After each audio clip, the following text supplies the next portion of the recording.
राधे राधे दोस्तों, good morning. कैसे हैं आप सब लोग। साल का सबसे पहला एकादशी सफला एकादशी, और नाम से ही पता चलता है कि कोई भी काम में जब हम सफलता चाहते हैं, कोई भी काम जब हम नहीं बन पा रहा है, तो हमें इस एकादशी की व्रत जरूर करनी चाहिए। बहुत ही सरल उपाय से आज सफला एकादशी की पूजा आप लोगों के साथ शेयर करने वाली हूँ। तो देखिए, इस पूजा को आप अपने मंदिर में कर सकते हैं या मंदिर के सामने कोई भी चौकी लगाकर भी कर सकते हैं।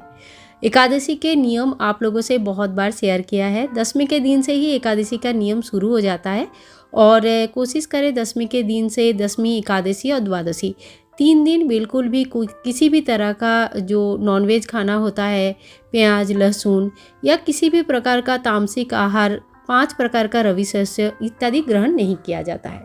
तो इन सभी चीज़ों को आप लोगों को बताया है। थोड़ा मोड़ा नियम गृहस्थ जीवन में हमें जरूर माननी चाहिए। वैसे एकादशी के नियम बहुत कठिन होती है। और इसके बाद देखिए, हम धूप और दीप प्रज्वलित कर लिया है। मंदिर के सामने ही मैं पूजा करके आपको दिखा रही हूँ। मैं कोई भी पूजा अपनी मंदिर में ही कर लेती हूँ ज़्यादा से ज़्यादा। और सबसे पहले देखिए, हमने एक थाल रेडी किया है, इसमें फूलों का आसन दिया है और हल्का गुनगुना पानी कर लिया है। गोपाल जी को सबसे पहले ओम नमो भगवते वासुदेवाय नमः इस मंत्र का जप करते हुए पहले शुद्ध जल से स्नान कराएंगे और फिर कच्चे दूध से स्नान कराएंगे। तो ध्यान रखना, कच्चा दूध अगर आपका फ्रिज में रखा हुआ है तो पहले ही निकाल के रख लीजिए और थोड़ा सा टेम्परेचर नॉर्मल कर लीजिए, नहीं तो ठाकुर जी को बहुत ठंडा लगता है। तो बहुत ही प्रेम से और एकदम से अंदर से, दिल से, मन से पूजा होती है। ठीक है। तो इसके बाद दूध से स्नान कराने के बाद फिर से हमने ठाकुर जी को शुद्ध जल से स्नान कराया और फिर ठाकुर जी की जो टॉवल है उससे बहुत अच्छी तरह से अंग पोषण कर दिया। तो ठाकुर जी को अच्छी तरह से पोंछ लेना हमारा काम होता है, पूजा का एक पार्ट आप कह सकते हैं। और अब जो है ना, उनको बहुत ही बढ़िया सा एक ड्रेस मैं पहना दूंगी।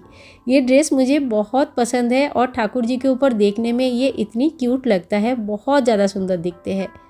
आज एकादशी के दिन है, तो आप चाहे तो ठाकुर जी को इस दिन पीला कलर का ड्रेस पहना सकते हैं। मैंने यहाँ पे पीला और वाइट का एक पोंचो है मेरे पास, मैंने ठाकुर जी को वही पहनाया है।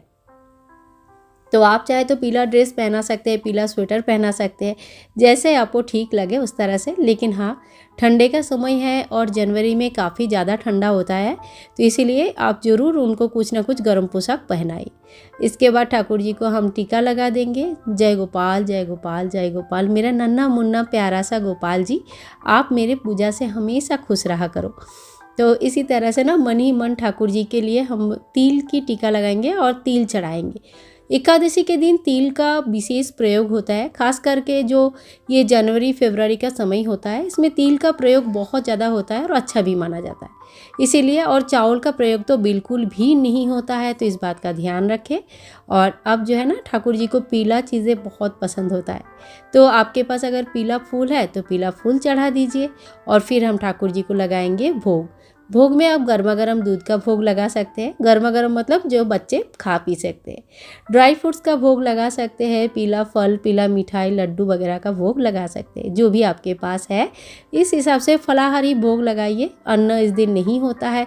और ठाकुर जी की कृपा से इस बार थोड़ा एक नया एडिशन करने का इच्छा हुआ था बहुत सालों से, अब वो पूरा हुआ। ठाकुर जी के लिए हम चांदी का ग्लास और थाली लेके आए हैं, और इसके बाद जो ना, ठाकुर जी को उसी में भोग लगा दिया हमने। और ठाकुर जी खुश है ना, मंद मंद मुस्कुरा रहे हैं। इसके बाद देखिए, पौष पुत्रदा एकादशी का व्रत कथा आता है, और इस तरह से व्रत कथा का जो बुक आता है, मैंने पुत्रदा कहा, पुत्रदा नहीं, सबसे पहले आता है पौष मास में जो सबसे पहला एकादशी है वो सफला एकादशी, और इसके बाद जो एकादशी आएगी वो पुत्रदा एकादशी। ठीक है। तो आप जो है ना, एक बुक जरूर ले लीजिए। अगर आप व्रत नहीं करते हैं कोई बात नहीं, आप पूजा कर सकते हैं। सुबेरे नहा धो के आप पूजा कर लीजिए, व्रत कथा पढ़ लीजिए। इसके बाद हम आरती करेंगे। तो देखिए, सबसे पहले मोर पंख से हम आरती करेंगे। मोर पंख की हवा से कहते हैं कि घर में कोई भी नेगेटिव एनर्जी नहीं रहती है। तो ठाकुर जी को हम मोर पंख से आरती कर दिया। और मोर पंख ठाकुर जी को बहुत प्रिय होते हैं, उन्होंने अपनी सिर पे स्थान दिया है, तो सोच सकते हैं कि कितना अच्छा होता है। मोर पंख से आरती करने से घर में नकारात्मक तक जो एनर्जी होती है ना, वो नकारात्मक एनर्जी बिल्कुल कम हो जाती है। इसके बाद हम ठाकुर जी को तिल के तेल के एक दीपक से आरती कर लेंगे। आप चाहे तो घी का दीपक जो होता है ना सर्वोत्तम माना जाता है, तो आप घी का दीपक से भी आरती कर लीजिए और आप लोग भी आरती ले लीजिए। तो चलिए आप लोग भी हमारे ठाकुर जी की आरती ले लीजिए। और काफ़ी बहुत मन को एक शांति देने वाली पूजा है, बहुत अच्छा है। आरती होने के बाद जब हम अग्नि प्रज्वलित करते हैं 3 बार इस तरह से आचमन कर लेते हैं, 3 बार जल को घुमा लेते हैं और कभी भी जब भी अग्नि प्रज्वलित होता है तो इसी तरह से आचमन किया जाता है। इसके बाद हम घंटी से आरती करेंगे, जय गोपाल, जो भी आपको आरती आती है, आरती गाते हुए आप चाहे तो आरती कर सकते हैं, नहीं तो कहीं पे आप इंटरनेट में लगा दीजिए और उसके बाद धूप से, दीप से, इस तरह से अलग अलग चीज़ों से ठाकुर जी की आरती किया जाता है। तो आपके पास आरती करने के जो भी सामग्री है आप उनसे आरती कर सकते हैं। शंख में जल भर के आप चाहे तो भगवान का नज़र उतार सकते हैं। तो देखिए इसी तरह से बहुत ही सरल विधि से मैंने आपको पूजा करना दिखाती हूँ। पूजा आप कितनी भी बड़े स्वरूप में कर सकते हैं, पंडित जी को बुलाकर हवन इत्यादि कराकर बहुत अच्छे से पूजा कर सकते हैं। इससे घर की शुद्धिकरण भी होती है। लेकिन अगर संभव किसी वजह से नहीं है तो आप डेली पूजा की तरह बहुत ही सरल सीधा तरीके से आप इस तरह से पूजन घर पर कर सकते हैं। मैं नॉर्मली मंदिर में ही पूजा कर लेती हूँ। तो देखिए मंदिर में जब मैं पूजा करती हूँ कुछ इस तरह से मैं पूजा करती हूँ। तो यहाँ पे पौष की महीना चल रहा है तो इसीलिए धान मैंने रखा है, धान लक्ष्मी की पूजा होती है, मैंने आप सभी से शेयर भी किया हुआ था। और भगवान ठाकुर जी जो भी मंदिर में विराजमान है सभी की पूजन होते हैं। तो आप इस तरह से अपने मंदिर में भी पूजन कर सकते हैं।